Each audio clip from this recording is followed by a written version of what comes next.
notre déchetterie locale. La porte s'ouvre à peine. Il y a une partie du toit qui est carrément effondrée. Il y a littéralement un trou dans le plafond. On n'a pas gagné au loto. Quand on s'est positionné, on a fait une offre. Salut à tous, bienvenue du coup dans cette nouvelle vidéo. Déjà un grand merci pour l'accueil que vous avez fait sur notre première vidéo. Franchement, on ne s'attendait pas à ce que ça marche autant. Franchement, là, on est à 4 jours de la vidéo et vous êtes déjà plus de 1300 à vous être abonnés. Donc vraiment, merci, ça nous motive vachement à continuer. Donc voilà. Et donc aujourd'hui, on va commencer par vous faire une visite un peu plus détaillée de tous les bâtiments qu'on a sur le terrain. Et après ça, on vous expliquera un peu plus qui on est et puis on vous fera un détail de comment on a monté ce projet et comment on en est arrivé là. Voilà, bon allez, c'est parti. Donc on va commencer par la grange, qui est en très mauvais état. Donc bon, déjà vous pouvez voir que la porte s'ouvre à peine.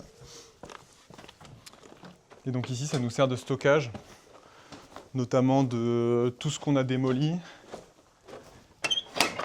et des matériaux restants des travaux précédents. Donc ça, c'est les gravats qu'on avait utilisés pour remblayer sous les pavés. Ça, on vous donnera plus de détails. Et ça, c'est les anciens chemins, justement, les gros morceaux de béton qui constituaient les allées avant qu'on mette des pavés. Voilà. Et puis derrière, vous pouvez voir différents matériaux, soit qu'on a récupérés, soit qu'on s'apprête à acheter, parce qu'il y a pas mal de trucs qui sont pourris. Voilà. En sachant que quand on est arrivé, la grange était pleine d'affaires des anciens propriétaires qu'on a triées, jetées en partie parce que tout était franchement peu récupérable. Tout ce qui est à récupérer, on l'a stocké ici. Il y a des anciennes chaises, des tables, des jeux anciens. On verra si on peut récupérer au moment de l'aménagement des maisons. Donc voilà, le lieu de stockage. Et donc cette grange, on ne sait pas encore ce qu'on va en faire, mais ce qui est certain, c'est que les anciens propriétaires, ils avaient réfléchi à la rendre aménagée, enfin la rendre habitable.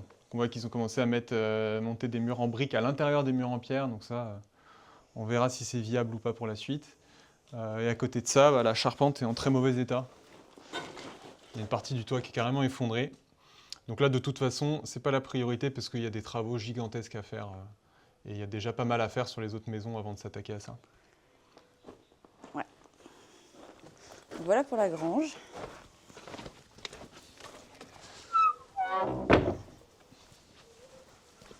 Si on peut continuer là. Pour continuer dans les trucs qui sont tout effondrés, on va vous montrer notre déchetterie locale. Voilà. Ici, c'était un ancien atelier, un ancien établi, où en fait, il y a une partie du toit qui s'est effondrée. Donc, quand on est arrivé, c'était comme ça, c'était étayé avec la charpente complètement pourrie. Et en fait, tout ce que vous voyez par terre, en fait, c'est tout ce qui est tombé au moment où ça s'est effondré. Et nous, on a rajouté quelques conneries par-dessus. Et donc ici, à terme, on verra si on arrive à le réaménager en établi. Moi, mon rêve personnellement, ici, cet espace, c'est d'en faire plutôt une verrière. Une serre, voilà, c'est faire une sorte de serre pour le potager après, pour que je puisse faire tous mes semis, parce que c'est quand même assez ensoleillé. Là, il est assez tôt, donc en fait, c'est à l'ombre, mais après, c'est en plein soleil, donc ça pourrait être pas mal pour que je puisse faire mes semis, si on met du coup une toiture plutôt type verrière. Donc à voir, c'est un projet. Sinon, ce sera effectivement un établi. Ou ça peut être aussi une extension, si la grange est finie par être aménagée, on pourra réunir les deux espaces et rendre ça habitable. Surtout que là, il y a encore un petit local en plus, qui sert de local poubelle, mais pareil, tout ce qui était là, c'est complètement effondré. C'est en très mauvais état, donc nous, ça nous sert de stockage pour des outils, pour des trucs comme ça. Donc là, on va continuer ce qu'il y a derrière la grange.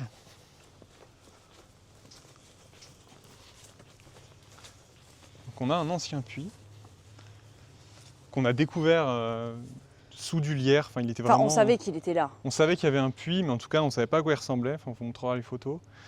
Et l'idée, c'est de le réhabiliter pour pouvoir avoir de l'eau à toutes les périodes et éviter de tirer sur le réseau d'eau de la ville. Surtout que l'énorme avantage qu'on a sur le terrain, c'est que ce puits était évidemment déjà utilisé avec une pompe et il y a des robinets, enfin des tuyaux et des robinets sur tout le terrain qui sont reliés à ce puits. Donc il faudra qu'on teste les réseaux et qu'on les réactive puisque en fait on pourra du coup arroser toutes les plantes du jardin avec le réseau déjà existant, ouais. Si ça fonctionne. C'est ça, donc si on arrive à retrouver comment c'était fichu, on pourra faire ça. Et donc là, il y a pas mal de boulot pour remettre ça tout joli, refaire des petits toits et refaire les joints, enfin il y a plein de trucs à faire. Donc là, on est à l'arrière de la maison. Donc ici, on ne sait pas encore comment on va aménager tout ça, mais ce qui est sûr, c'est que la végétation a pas mal repris ses droits. Il y aura pas mal de travail de débroussaillage et puis on compte replanter des choses, hein, bien sûr. Donc on va réfléchir à ce qu'on peut mettre, qui pourra pousser en fonction des orientations, des expositions. Et là, pour l'instant, c'est juste les écureuils qui ont replanté des noisetiers, quoi. Donc c'est un peu le bazar. Ici, c'était notre tas de bois. Donc là, on a récupéré d'anciennes bûches qui étaient restées là, des anciens propriétaires, qui nous ont servi à nous chauffer l'hiver précédent. Et donc pour l'hiver prochain, il va falloir refaire un plein. Et en attendant, ça nous sert de stock des végétaux qui pourront être exploités pour faire du petit bois ou ce genre de choses. Donc là, on se trouve à l'arrière de notre future maison. Et donc là, actuellement, vous voyez un vieux barbecue qu'on va défoncer parce qu'en fait, vous allez voir quand on va rentrer, mais il y a une cheminée de l'autre côté. Et donc nous, l'idée, c'est de casser le barbecue et la cheminée, parce qu'on va mettre un poêle à bois, mais ça, on vous expliquera. Et de remplacer tout ça par une fenêtre pour avoir plus de lumière. Mais on va vous faire voir par l'intérieur, vous comprendrez mieux. Et avant de rentrer, on peut vous montrer juste l'ancienne chaufferie qui était au fioul. Donc ça, évidemment, on ne l'a pas rallumé en arrivant. On n'a pas voulu faire un plein de fioul, enfin, c'était hors de question, surtout qu'elle est même pas dans la maison dans laquelle on habite en ce moment. Même si c'est relié, ça aurait fait trop de pertes. Donc ça, on s'est même pas posé la question, on l'a jamais rallumé. Et donc ici, on va mettre une nouvelle chaufferie avec le ballon d'eau chaude qui sera alimenté par un poêle à bois.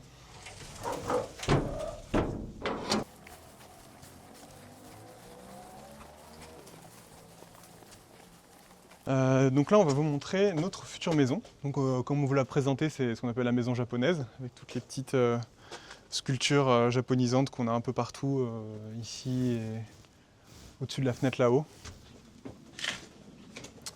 La porte d'entrée donne sur ce qui sera la future cuisine. Donc là, vous pouvez voir que c'est vraiment là qu'il y a le chantier en ce moment. On va vous expliquer ce qu'on est en train de faire dans la vidéo qui va suivre sur le mur qu'on est en train de démolir et de remonter. Et donc, cette cuisine, elle donnera sur le salon où on retrouve la cheminée dont je vous ai parlé de l'autre côté, qui est collée au barbecue. Donc là, on a commencé à mettre 2-3 coups dedans pour voir comment ça se casse. Et donc ici, on veut mettre une fenêtre à la place de cette cheminée. Donc il faudra démonter tout le conduit. Donc les murs ici, vous pouvez voir que c'est des briques. En fait, c'est une extension de l'ancienne maison qui était toute en pierre. Là, vous retrouvez des pierres d'un côté et des briques de l'autre. Donc cette extension, elle doit dater des années 50, je pense. Et donc tout ça, c'était plâtré. Donc nous, on a fait tomber le plâtre. Et le but, ça va être d'enduire tout ça avec une correction thermique, qui sera un enduit chaud-chanvre, qui sera adapté au système de chauffage qu'on va mettre, qui sera un poêle à bois.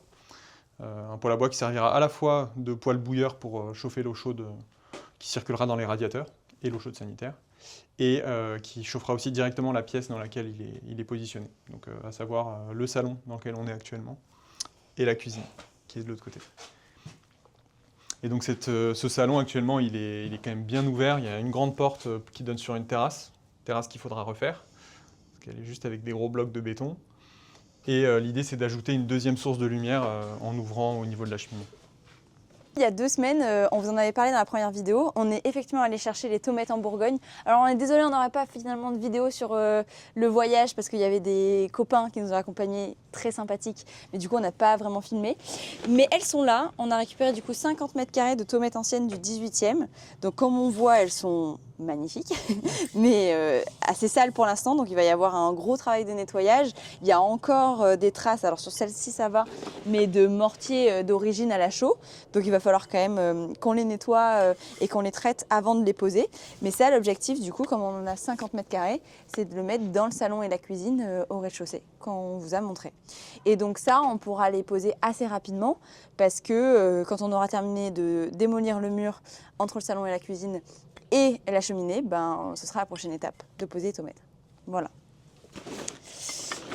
Et donc là au sol actuellement, il y a une dalle en béton, ce qui n'est pas idéal, béton au ciment, parce que ça a été fait dans les années 60.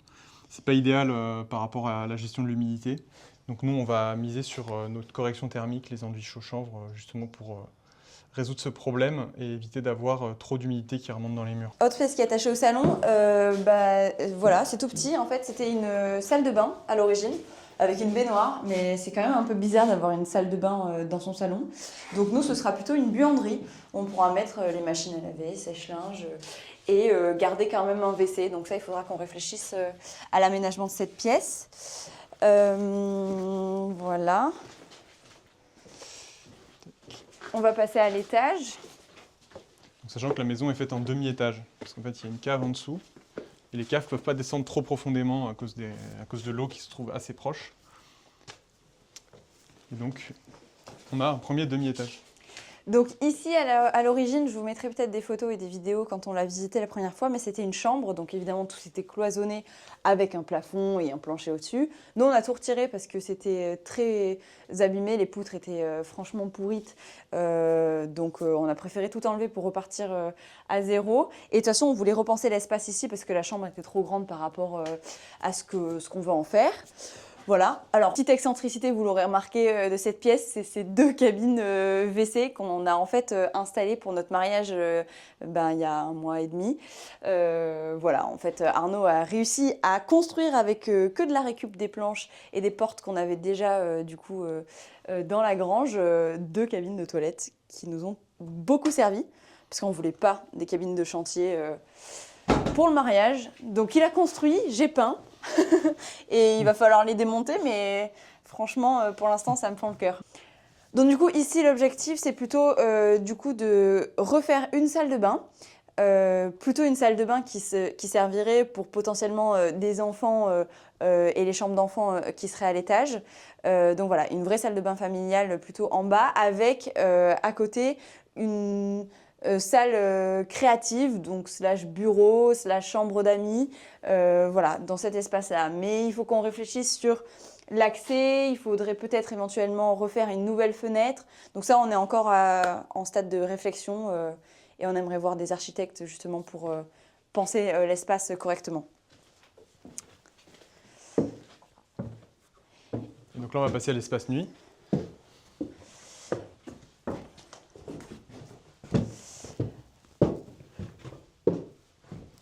Donc justement, en fait, à l'origine, ici, c'était une chambre. En fait, à l'origine, dans cette maison, il y avait 2 chambres. Nous, idéalement, c'est vrai que ça ne fait pas beaucoup de chambres pour une maison, donc on aimerait bien remonter à 4 chambres, parce que c'est plus correct dans une maison. Donc ici, on aimerait bien du coup diviser l'espace et en faire 2 chambres, potentiellement 2 chambres d'enfants, en prenant à chaque fois une fenêtre dans chaque chambre. Ce qui peut suffire, à voir si on en rajoute ou pas une fois qu'on a cloisonné et qu'on se rend compte que si c'est assez lumineux ou pas. Enfin ça, on est ouvert et pour l'instant, on y réfléchit encore. Mais 2 chambres ici. Et ici, reconstruire du coup le plancher, évidemment, et utiliser cet espace du coup qui était à l'origine un comble. C'était un grenier plus précisément. C'était un grenier, mais nous du coup, on va l'aménager et on va du coup construire 2 lucarnes de chaque côté de la toiture pour apporter de la lumière, parce qu'aujourd'hui il n'y a qu'une petite fenêtre en face qui n'était clairement pas assez suffisante pour éclairer l'espace naturellement. Et donc on en fera notre suite parentale avec notre chambre, une salle de bain et notre dressing. Voilà. Et donc, vous nous demandiez pourquoi refaire la toiture même si elle ne fuit pas. En fait, si elle fuit, et d'ailleurs c'est pour ça qu'on a démonté le plancher en dessous, parce qu'il était complètement pourri à cause des infiltrations. Donc, il y a bien une raison de vouloir refaire la couverture. Oui, c'est clair.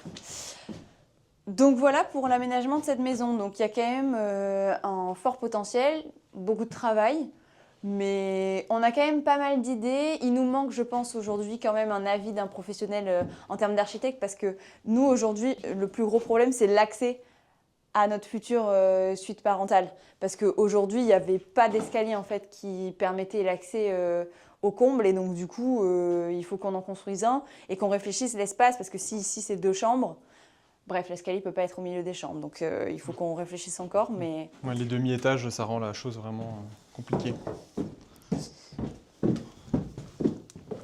On peut aussi montrer quand même notre très joli œil de bœuf. C'est très courant dans le village, toutes les maisons en ont globalement. Donc l'idée, nous ici, c'est peut-être d'envisager d'y mettre un vitrail, parce qu'on aime beaucoup les vitraux. Donc voilà, on verra. Donc voilà pour cette première maison japonaise.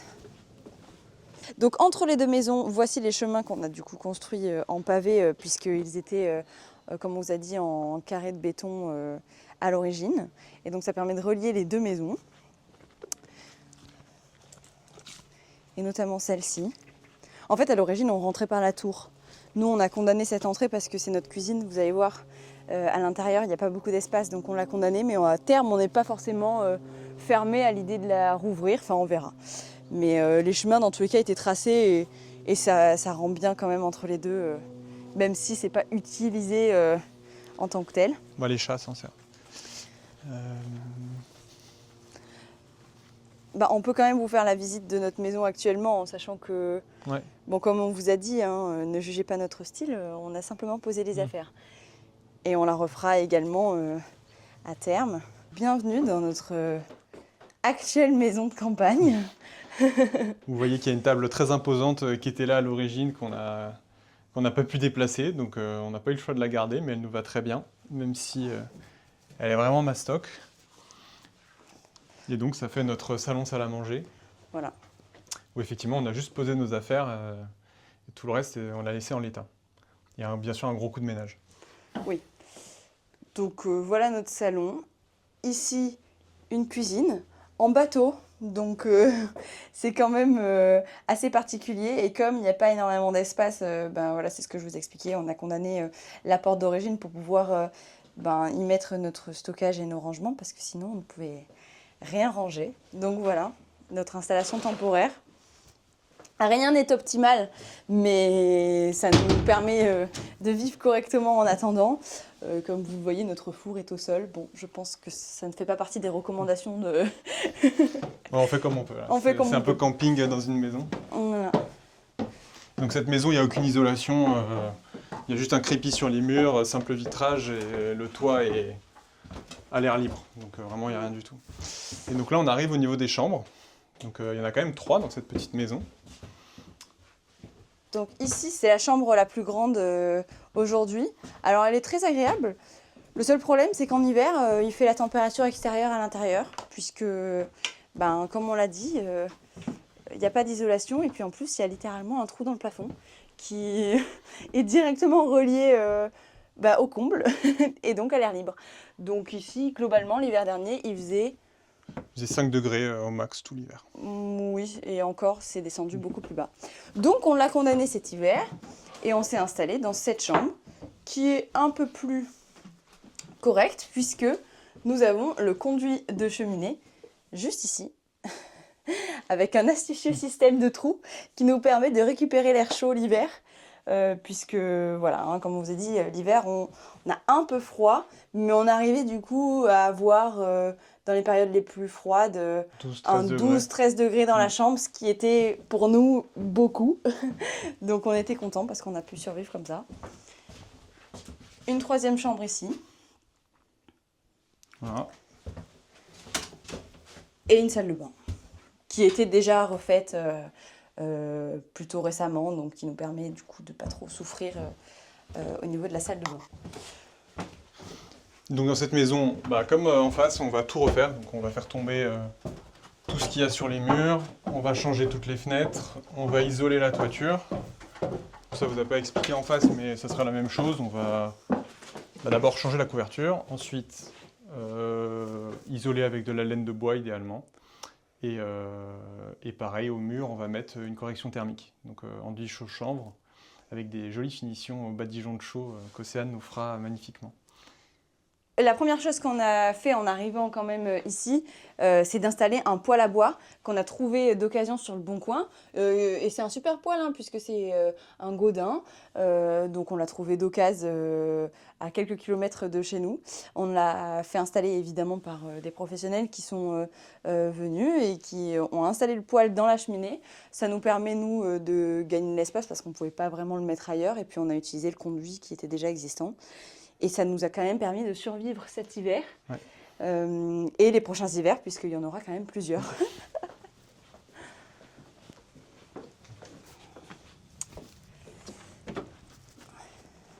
Et donc là, on va vous montrer le reste du jardin. Donc oui, la propriété en tout fait 5000 m² de terrain. Donc on vous a montré l'arrière, et puis là, du coup, c'est la partie principale la plus dégagée pour l'instant du jardin. En fait, on a de la chance parce qu'on est voisin d'un champ. Donc en fait, on a une tranquillité qui est quand même assez agréable.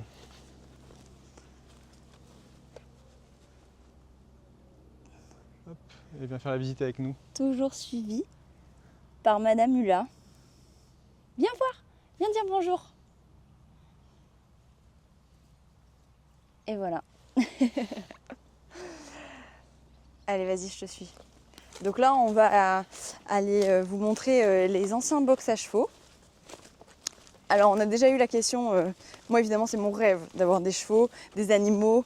Moi, depuis le départ, je dis à tout le monde que je vais recueillir tous les animaux tristes de la région.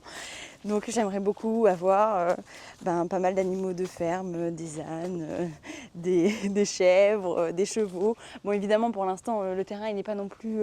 on n'a pas plusieurs hectares, donc évidemment que tout sera étudié et que pour l'instant, rien ne sera lancé tant qu'on n'aura pas vraiment les espaces faits pour recevoir des animaux. Mais ça reste un rêve pour moi d'avoir beaucoup d'animaux de ferme à la maison. Et je pense qu'on a l'espace quand même suffisant avec ces box pour au moins avoir les abris. Donc voilà, il faudra étudier la question. Mais aujourd'hui, c'est encore une fois une zone de stockage. Donc ça sert à garder les matériaux précédents, enfin des chantiers précédents. Donc on retrouve les pavés qui nous restent. Il y a aussi beaucoup de choses qui restent des précédents propriétaires qui nous ont laissé, ils n'ont pas laissé que des maisons, avec beaucoup de cochonneries qu'il va falloir évacuer. D'anciens meubles, tout ça, mais tout est pourri, donc là il n'y a même pas à réfléchir.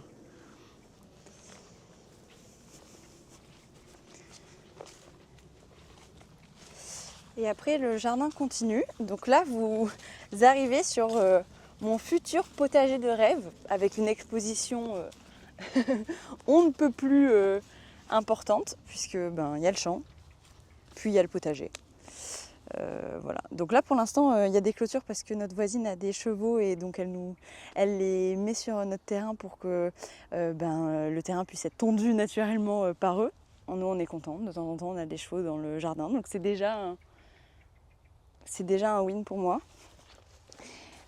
Donc voilà le futur potager. Je pense que j'ai quand même assez d'espace pour m'amuser. Et donc là, notre jardin continue. On vous montrera des images en drone, mais notre jardin du coup continue jusqu'au bout du champ. Donc on a quand même une bande de terrain qui fait combien ? 300 mètres de long. 300 mètres de long. Et en fait, c'était un ancien verger. Donc aujourd'hui, il me semblerait qu'on ait du coup une bonne vingtaine d'arbres fruitiers, mais qui sont envahis par des ronces, puisque ça n'a pas été entretenu depuis peut-être 15-20 ans, voire même plus. Donc à terme, il faudra du coup, pareil, débroussailler. Et puis j'aimerais beaucoup avoir de nouveau un verger, pareil, avec des arbres fruitiers. Mais peut-être avoir des variétés différentes, parce qu'aujourd'hui, il me semble que c'est plutôt principalement des mirabelles ou des prunes qui étaient peut-être sûrement pour de la production d'alcool, plus que de la consommation. De la consommation. Donc on verra si elles sont mangeables ou pas. Voilà. Maintenant, on va peut-être un peu se présenter parce qu'on a eu quelques questions. Effectivement, on ne l'a pas vraiment fait dans la première vidéo. Donc moi, c'est Arnaud, j'ai 30 ans et dans la vie, je suis ingénieur. Donc pas du tout dans les métiers du bâtiment. Mais j'aime beaucoup bricoler. Donc voilà, sur mon temps libre le soir et le week-end, c'est là que j'en profite pour faire les travaux avec Océane. Voilà. Et donc moi c'est Océane, j'ai 26 ans et moi je suis chargée de communication dans une agence immobilière qui vend des édifices plutôt de caractère comme celui-ci. Donc c'est moi qui ai trouvé l'annonce et c'est moi du coup qui fais les montages vidéo parce que j'aime ça pour vous montrer un peu ce qu'on fait et j'aide aussi évidemment aux travaux. Pas qu'un beaucoup. peu. Pareil les soirs et les week-ends. Voilà, moi pareil, j'ai pas d'expérience dans le bâtiment et dans le gros œuvre, mais j'ai toujours été manuelle et bricoleuse aussi sur mon temps libre. Donc on s'en sort. Voilà. Donc ici, du coup, on est en Seine-et-Marne, on est proche de Fontainebleau, parce qu'Arnaud travaillait sur le secteur et que moi je travaille toujours à Paris et on n'a pas voulu au moment de déménager changer de travail, donc c'était idéal pour nous. Pour parler finances, parce qu'on a déjà eu la question, non, on n'a pas gagné au loto, mais ça nous aurait beaucoup aidé. Du coup, pour vous parler franchement, la maison, quand on l'a visitée, elle était affichée à plus de 500 000 euros. Au départ, elle était à... Enfin, nous, quand on l'a vue et on a observé une baisse, elle était au départ à 520 000 et puis elle est passée à 500 000 quand on a visité. Et donc, nous, quand on s'est positionné, on a fait une offre à 440 000 euros, frais d'agence inclus. C'était notre positionnement au départ, même si à l'origine, et ça on pourra vous raconter plus précisément dans une future vidéo, la banque ne nous prêtait pas à l'origine ce montant en fait. On a fait un peu un coup de poker, il faut le dire, au moment de l'offre parce qu'on n'était pas sûr que la banque nous suivrait, mais on avait quand même espoir parce qu'au départ, on s'était dit qu'on présenterait un projet plutôt business puisqu'il y avait une potentielle exploitation de gîtes et on s'est dit qu'on pouvait tenter le coup. Finalement, ça ne s'est pas fait comme ça. On a emprunté sans présenter le côté business, mais ça, on pourra vous expliquer plus précisément. Ça ne s'est pas passé simplement, mais on a réussi à le faire sans avoir besoin de vendre une activité de gîte, etc. Voilà. Et donc, en fait, ça s'est fait principalement à l'aide, à 90% à l'aide de nos économies, puisque Arnaud, du coup, a pu faire un apport... J'ai fait un apport de quasiment 50 000 euros. Voilà. Que tu avais uniquement de tes économies. De mes économies, ouais. Et moi, comme je débutais dans la vie active, évidemment, j'avais beaucoup moins d'économies. À ce moment-là, j'avais moins de 10 000 euros sur mes comptes et mes parents, du coup, ont pu m'aider, notamment sur les frais de notaire et sur mon apport personnel à hauteur d'une quinzaine, à hauteur de 15 000 euros à peu près. Donc, voilà, nous, on a apporté environ 65 000 euros et on a pu emprunter 459 000 euros. Donc plus que ce dont on avait besoin initialement, mais parce qu'on a une petite enveloppe pour les travaux. Voilà. Sachant que les travaux, on avait fait venir quelqu'un, un artisan, pour nous estimer tout ça. Il nous avait estimé la totalité à 300 000 euros. Avec les deux maisons. Avec les deux maisons, mais sachant que ce n'était pas du tout la cible de matériaux et de finition qu'on envisage nous. Donc c'était simplement pour avoir une idée de combien ça allait pouvoir coûter. Donc lui, il était venu pour ça. Et nous, on estime qu'il y en aura au moins pour... en faisant tout nous-mêmes, il y en aura pour ce montant-là, mais ce ne sera pas du tout les mêmes matériaux qu'on va utiliser. Oui, voilà. Et puis c'est surtout, nous, l'idée et le projet, vous l'avez compris, c'est qu'on va essayer de principalement faire nous-mêmes pour faire des économies et parce que ça nous plaît aussi. Mais évidemment que ça ne va pas être fait en l'espace de 2 ans. Ça prendra du temps. Donc aujourd'hui, les 300 000 euros, évidemment, on ne les a pas. Mais on va les débloquer au fur et à mesure. On va essayer de trouver des solutions, de réemprunter, puisque aujourd'hui, du coup, notre enveloppe travaux qu'on a pu avoir au moment de l'achat, c'est 40 000 euros. 40 000 euros, vous l'avez compris, c'est clairement pas assez pour restaurer les deux maisons. Et donc, sur ces 40 000 euros, on arrive déjà presque au bout, puisqu'on a pu financer le poêle à bois de cette maison, qui est un très bon poêle à bois bouilleur, donc avec une technologie quand même importante et des frais importants à dépenser, et la toiture, qui va être le principal poste de dépense pour cette maison et qui était nécessaire avant le lancement des travaux. Donc en fait, déjà, à la fin de l'année, probablement qu'on aura déjà plus d'enveloppe travaux et qu'il faudra du coup trouver des nouvelles solutions, soit à base de nos économies ou retourner voir le banquier si c'est possible. Donc voilà. En tout cas, merci à tous ceux qui sont restés jusqu'au bout de la vidéo. On a hâte de vous montrer la suite. En attendant, pour ne rien rater, abonnez-vous et n'hésitez pas à nous laisser un petit commentaire. À très vite!